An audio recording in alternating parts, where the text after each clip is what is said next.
সালাম আলাইকুম everyone, ACS এর ইগনিশন মান্থে তোমাদের সকলকে আমি আবারও স্বাগত জানাচ্ছি। আমরা যে 30 মাস সলভ পাজেল গুলো সলভ করার চেষ্টা করছি একসাথে, তার আজকে 8th ক্লাস এবং আজকে আমরা 8 নম্বর পাজেলটা সলভ করব। আমার নাম নাসিফ হাসান, আমি বর্তমানে পড়াশোনা করছি আইবি এর বিবিএ 33rd ব্যাচে। তো চলো আমরা আর দেরি না করে আজকের আমাদের পাজেল সলভিং ক্লাসটা শুরু করে দিই। আচ্ছা, এখানে বলছে যে a book club holds two discussion sessions each summer. The discussion leader of the club is selecting two groups of books, group 1 and group 2 for the sessions. অর্থাৎ এই পাজেলে আমাকে দুইটা গ্রুপ বানাইতে হবে, গ্রুপ 1 এবং group 2। She is choosing from 7 books, T, U, V, W, X, Y, Z। এই 7টা আমার কাছে বই দেওয়া আছে, এখান থেকে হচ্ছে গ্রুপ 1 আর গ্রুপ 2 তে আমাকে বই সিলেক্ট করা লাগবে। আচ্ছা, group 1 will contain 4 of the books.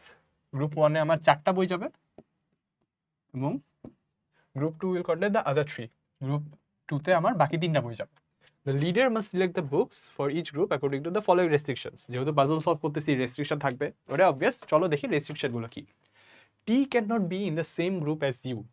অর্থাৎ টি এবং ইউ সেম গ্রুপে থাকতে পারবে না। If X is in group 2,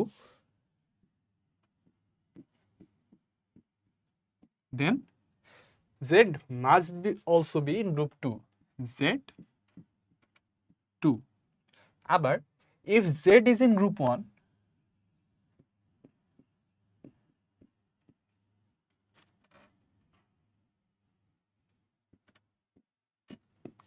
then W must also be in group 1. তো এগুলো এটার মাধ্যমে আমরা যে রেস্ট্রিকশনগুলো দেওয়া আছে সেগুলো আমাদের মতো করে লিখে নিলাম, যেটা কিনা আমাদের পাজল সলভ করতে একটু সাহায্য করবে। আমরা পরের কোশ্চেনে দেখি। আচ্ছা, if T and Z are in group 2, which of the following books can also be in group 2 except? এখানে বলছে দেখো, T আর Z গ্রুপ 2 তে, আমার ফার্স্ট রেস্ট্রিকশনটাই দেওয়া আছে টি আর ইউ এটা সেম গ্রুপে হইতে পারবে না। আমি টি কে অলরেডি গ্রুপ 2 তে বসাই দিয়ে দিয়েছি, তো আমি কি গ্রুপ 2 তে ইউ কে বসাইতে পারবো? আমি তো বসাইতে পারবো না।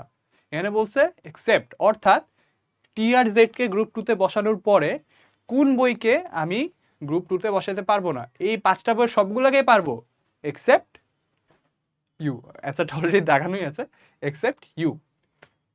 সো এই কোয়েশ্চেনটার অ্যান্সার হইতেছে ইউ, অপশন এ।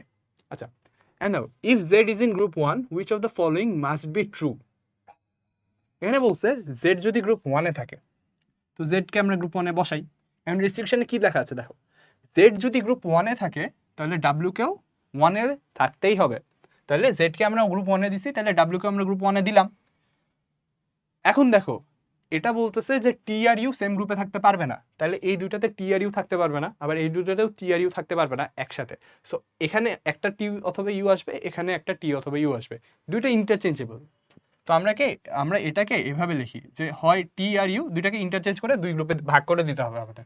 সো আমরা এখানে টি কে এখানে দিলাম, ইউ কে এখানে দিলাম। তুমি উল্টা করেও লেখো, তোমার সলভ হবে। তুমি যদি এখানে ইউ দাও, এখানে টি দাও, সব রেস্ট্রিকশন ফুলফিল স্টিল হইতেছে। এখন দেখো, if X is in group 2, X কে যদি আমি গ্রুপ 2 তে আনি, তাহলে কি বলছে জেড কে আমার গ্রুপ 2 তে আনতে হবে। কিন্তু given in the question, according to the question, Z কই? জেড অলরেডি আমার গ্রুপ 1 এ বসে গেছে। তো আমি যদি এক্স কে গ্রুপ 2 তে আনি, আমাকে কি জেড কে কান ধরে গ্রুপ 2 তে আনা লাগতেছে না? কিন্তু এটা করার কি ক্ষমতা আমার আছে? আমার নাই, কারণ কোয়েশ্চেন অলরেডি বলে দিছে। সো এক্স কে আমি গ্রুপ 2 তেও আনতে পারবো না, কারণ সেটা করতে গেলে জেড কেও আমার আনতে হবে। তাহলে বাকি থাকে কি? বাকি থাকে এটা, বাকি থাকে গ্রুপ 1। তো এক্স এখানে বসবে। আর এই গ্রুপ 1 যেহেতু ফুলফিল হয়ে গিয়েছে, বাকি যে দুইটা বই থাকে, বাকি দুইটা বই কি? ভি আর ওয়াই, এটা এখানে বসে গেল। সো আমরা মোটামুটি পাজলটা সলভ করে ফেলেছি। এখন দেখি এলিমিনেশন মেথডের মাধ্যমে কিভাবে আমরা রাইট অ্যান্সারটা বের করি। টি ইজ ইন গ্রুপ 1, এটা কি মাস্ট বি ট্রু? এই যে দেখো মাস্ট বি বলছে, এখানে কিন্তু অলরেডি টি গ্রুপ 1 এ আছে এবং এটা একটা সলিউশন, ঠিক আছে আমি মানছি, কিন্তু এটা কি মাস্ট বি ট্রু? তুমি ইউ আর টি ইন্টারচেঞ্জ করে দেখো তো, টি কে যদি তুমি গ্রুপ 2 তে দাও, ইউ কে যদি তুমি গ্রুপ 1 এ দাও, স্টিল এটা সেন্স মেক করতেছে না? তাহলে এটা ক্যান বি ট্রু, হ্যাঁ ঠিক আছে, এটাও একটা সলভ, এটা একটা সলিউশন, ঠিক আছে, বাট এটা মাস্ট বি ট্রু না। আমাকে মাস্ট বি ট্রু কোনটা সেটা বের করতে বলছে। So T is in group 1, এটা মাস্ট বি ট্রু না। V is in group 2, V is in group 2। আচ্ছা, ভি কে কি গ্রুপ 2 থেকে সরে আমি গ্রুপ 1 এ রাখতে পারবো? না। জেড আর ডাব্লিউ তো আমার কোয়েশ্চেন 1 এ অলরেডি চলে আসছে, টি অথবা ইউ এর যে কোনো একটাকে তো আমার দুইটা আলাদা আলাদা গ্রুপে রাখা লাগবে। বাকি থাকে এই স্পটটা, এখানে আমি এক্স বাদে অন্য কাউকে আনতে পারবো না, কারণ এক্স এখানে আনলে আমার জেড কেও আনা লাগতেছে। তো এক্সও যেহেতু এখানে বসতেছে, ভি তো এখানে বসবেই, তাই না? স্টিল আমি বাকি অপশনগুলো হয় কিনা একটু চেক করে দেখি। এটাকে আমরা হোল্ডে রাখলাম, এক্স ইজ ইন গ্রুপ 2। আচ্ছা, এই যে দেখো, এক্স কে আমি গ্রুপ 2 তে আনতে পারবো না, কারণ এক্স কে যদি আমি গ্রুপ 2 তে আনি তাহলে জেড কেও আবার গ্রুপ 2 তে আনতে হবে, যেটা করার ক্ষমতা আমার নাই। So X is in group 2, এটা হবে না। U is in the same group as V. আচ্ছা দেখো, ইউ আর ভি এখানে আবার স্টিল দুইটা এভাবেই দেওয়া আছে, it can be true, but এটা মাস্ট বি ট্রু না।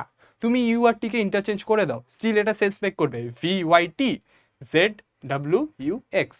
সো এটা কি মাস্ট বি ট্রু হইতেছে যে ইউ আর ভি সব সময় সব সলিউশনে সেম গ্রুপে থাকবে? না। সো এই অপশনটা বাদ। লাস্ট অপশন হইতেছে W is in the same group as Y. এখন দেখো, ডাব্লিউ আর ওয়াই কি সেম গ্রুপে রাখতে পারতেছো তুমি? ডাব্লিউ এই গ্রুপে বসবে মাস্ট, টি আর ইউ এর একটা যে কোনো একটা এই গ্রুপে বসানো লাগবে, বাকি থাকে এক্স, এক্স কেও তুমি গ্রুপ 1 এ রাখতেছো। তো ডাব্লিউ আর ওয়াই কে তো তুমি কখনো একসাথে এক গ্রুপে আনতেই পারতেছো না। মাস্ট বি ট্রু কিভাবে হবে? ক্যান বি ট্রুও তো হইতেছে না মোটামুটি বলা যায়। সো ডাব্লিউ অ্যান্সার না, বাকি থাকে আবার অপশন বি, এখানে অ্যান্সার হইতেছে অপশন বি। আচ্ছা, এটা হচ্ছে এই পাজেলের লাস্ট কোয়েশ্চেন। এই পাজেলটা খুবই ছোট এবং খুবই ইজিও, মাত্র 3টা কোয়েশ্চেন আছে, চলো আমরা সলভ করি। If X is in group 2, which of the following must be true? আবারও মাস্ট বি কোয়েশ্চেন, আবারও আমাদের সতর্ক হয়ে যাওয়ার সময় চলে এসেছে। দেখো, if X is in group 2, হ্যাঁ আমার একটা রেস্ট্রিকশন আছে যে এক্স যদি গ্রুপ 2 তে থাকে তাহলে জেড কে গ্রুপ 2 তে আমার দেওয়াই লাগবে। এক্স গ্রুপ 2 তে আমি দিলাম, জেড কে আমি গ্রুপ 2 তে দিলাম। এখন দেখো, টি আর ইউ কি সেম গ্রুপে থাকতে পারবে? পারবে না। তো এই দুইটা থেকে তুমি টি আর ইউ কে একসাথে বসাতে পারবে গ্রুপ 1 এ? পারবে না, কারণ টি আর ইউ কখনো একসাথে সেম গ্রুপে থাকতে পারবে না। তো এই যে একটা ফাঁকা জায়গা থাকতেছে, এখানে হয় তোমার টি দিতে হবে, এখানে তুমি যখন টি দিচ্ছ তখন তোমার এখানে ইউ বসানোর সুযোগ থাকতেছে, অথবা এখানে তোমার ইউ দিতে হবে, তুমি যখন এখানে ইউ দিতেছ তখন তোমার এখানে টি বসানোর সুযোগ থাকতেছে।